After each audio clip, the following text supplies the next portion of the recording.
A little video about a weapon at the very fringes of normal World War II combatives, and that is using the marvellous British and Commonwealth tin hat. So you can see example here. Excuse the stickers, this was a charity gift, so the charity organisations are at the outside, but you can see standard British, Canadian, Australian, New Zealand and Commonwealth Forces hat like so. Now in the 1943 self-protection combatives video for and by the Royal Navy, they talked about using this as an improvised weapon.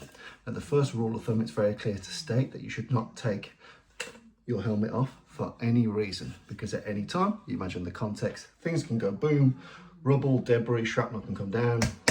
It's much more important that this keeps your grey matter safe. However, it does say accidents can and do happen. So if it falls off, is knocked off, or is in your environment, it actually makes a pretty handy tool. So first rule of thumb is this, that you can see there's an inner frame inside this, which allows you to tighten it around the head, is to grip it around that frame.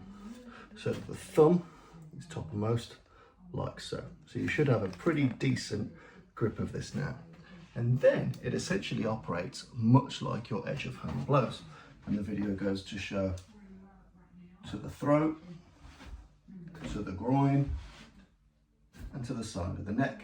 So again, whilst they don't necessarily promote inward edge of hands, you do see in the 43 video, the angles 1, 2, and 3, as well as striking people that are prone, that are laid out on the floor.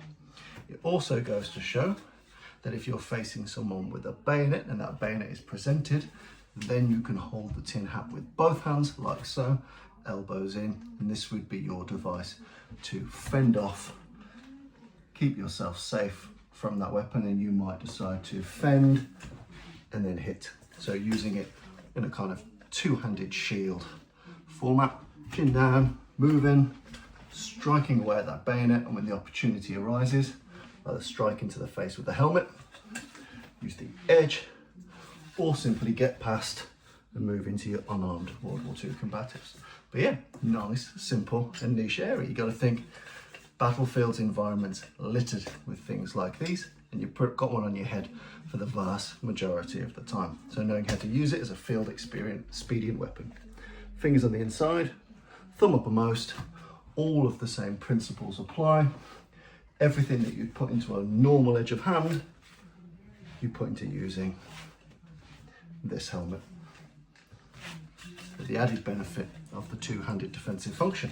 So yeah, using the World War II British and Commonwealth helmet as an improvised attacking weapon and defensive shield. If you've got your own, give it a play.